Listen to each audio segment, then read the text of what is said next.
Hello बच्चों, आज हम डिस्कस करने वाले हैं क्वेश्चन नंबर 29।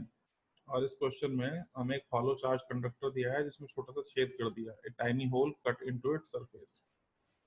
अच्छा, अब हमें ये प्रूव करना है कि होल के आसपास जो इलेक्ट्रिक फील्ड होगी वो सिग्मा बाय 2 एप्सिलॉन नॉट होगी। देखिए, समझते हैं जरा इस क्वेश्चन को कैसे करना है। पहले तो मैं एक हॉलो स्फीयर बना लेता हूँ। हॉलो चार्ज कंडक्टर से मतलब हॉलो स्फीयर एक बना लेता हूँ। ये अब इसमें एक छेद कर देते हैं। अब छेद कर दें, छोटा सा टाइनी होल कर दें, उसके दो टुकड़े हो गए। एक तो बनाओ इसको दोबारा से।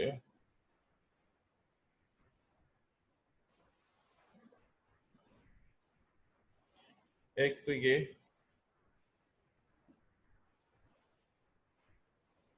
होल वाला स्फेरिकल कंडक्टर जिसमें छेद है,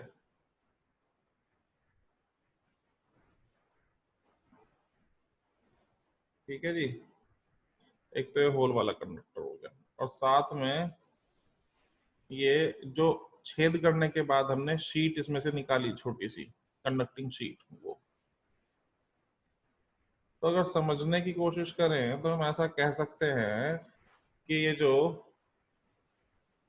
हॉलो स्फेयर है ये इन दोनों में ब्रेक हो गया, उसके दो टुकड़े हो गए। अब कुछ फील्ड होगा इस होल वाले कंडक्टर की वजह से और कुछ होगा इस शीट की वजह से, और दोनों का कंबाइंड इफेक्ट को दिखाएगा ये कंप्लीट हॉलो स्फीयर।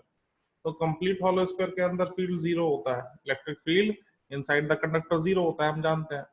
और बाहर जो होता है वो होता है sigma by epsilon naught, N cap. N cap का मतलब perpendicular to surface.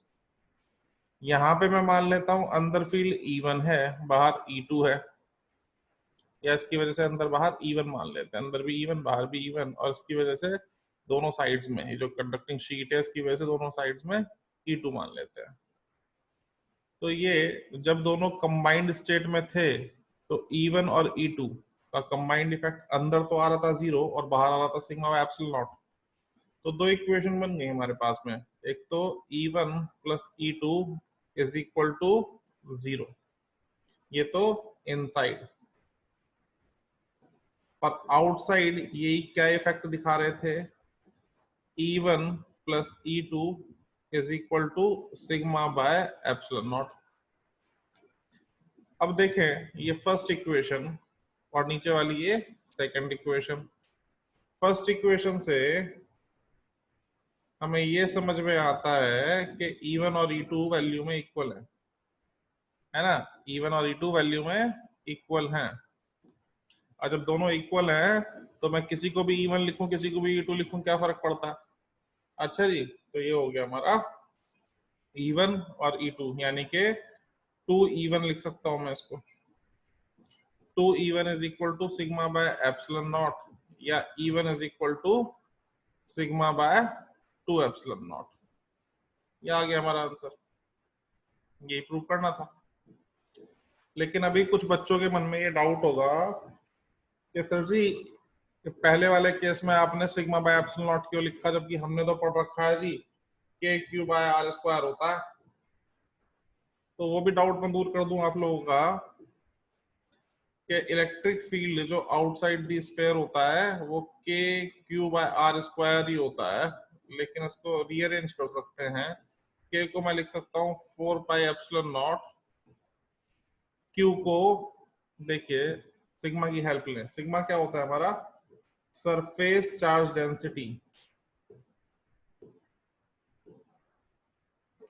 Surface charge density charge upon area,